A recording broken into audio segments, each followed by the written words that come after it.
Election commission ने हिमाचल प्रदेश में चुनाव तारीखों का ऐलान कर दिया है। Chief election commissioner Rajiv Kumar ने शुक्रवार को नई दिल्ली के विज्ञान भवन में चुनावी बिगुल बजाते हुए कहा कि पहाड़ी राज्य में एक फेज में 12 नवंबर को वोटिंग होगी, जबकि काउंटिंग 8 दिसंबर को होगी। इलेक्शन कमिश्नर ने कहा कि अक्टूबर त्योहारों का महीना है और इसमें लोकतंत्र का त्यौहार भी जुड़ने जा रहा है। उन्होंने कहा कि इलेक्शन कमीशन ने पिछले कई महीनों से तैयारी की है। कोरोना महामारी को ध्यान में रखकर भी तैयारी की गई है। चीफ इलेक्शन कमिश्नर ने कहा कि हिमाचल में 8 जनवरी 2023 को कार्यकाल खत्म हो रहा है।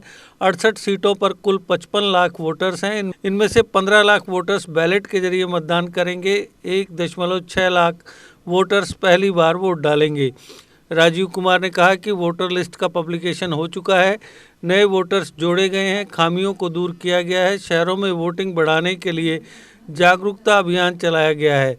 उन्होंने 2019 के लोकसभा चुनाव का भी उदाहरण दिया कि मेट्रो शहरों में वोटिंग कम हुई थी।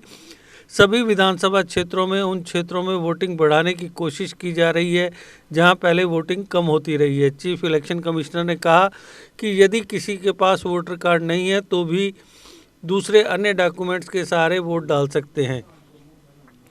उन्होंने कहा कि हर बूथ पर एक रैंप की व्यवस्था होगी, पीने के पानी की व्यवस्था होगी, हर बूथ ग्राउंड फ्लोर पर होगा। वोटर्स को ज़्यादा से ज़्यादा फैसिलिटीज़ देने की कोशिश होगी। कुछ पोलिंग बूथ ऐसे होंगे जिनका संचालन सिर्फ महिलाएं करेंगी। हर विधानसभा में कम से कम एक ऐसा बूथ होगा। यह महिला सशक्तिकरण को प्रदर्शित करेगा। कुछ पोलिंग स्टेशन को दिव्यांग कर्मचारी संभालेंगे। चीफ इलेक्शन कमिश्नर ने कहा कि बुजुर्गों और दिव्यांग वोटर्स को पोस्टल बैलेट की सुविधा दी जाएगी। निष्पक्षता सुनिश्चित करने के लिए पूरी प्रोसेस की वीडियोग्राफी होगी। वोट की गोपनीयता से समझौते किए बिना पूरी प्रोसेस की जाएगी। चुनाव में मतदाताओं की सुविधा और चुनावी प्रक्रिया को दखल मुक्त रखने के लिए टेक्नोलॉजी का इस्तेमाल किया जाएगा। सी विजिलेंस ऐप के जरिए कोई भी मतदाता शिकायत कर सकता है। 60 मिनट के भीतर हमारी टीम पहुंचेगी और 90 मिनट के अंदर उसका निपटारा करेंगे। इसी तरह दिव्यांग वोटर भी ऐप का इस्तेमाल कर सकते हैं। केवाईसी ऐप के जरिए वोटर कैंडिडेट्स की पूरी जानकारी ले सकेंगे। उनके खिलाफ यदि कोई आपराधिक केस है तो उसकी भी पूरी जानकारी होगी। इसके अलावा कैंडिडेट्स को 3 बार इसे पब्लिश भी करना होगा। चीफ इलेक्शन कमिश्नर ने मीडिया को भी तथ्यों की परख के बाद पब्लिश करने की सलाह देते हुए कहा कि फेक न्यूज़ पर नज़र रखी जाएगी। 68 सीटों वाली हिमाचल प्रदेश विधानसभा का मौजूदा कार्यकाल जनवरी 2023 में खत्म हो रहा है। इससे पहले राज्य में चुनाव होना है।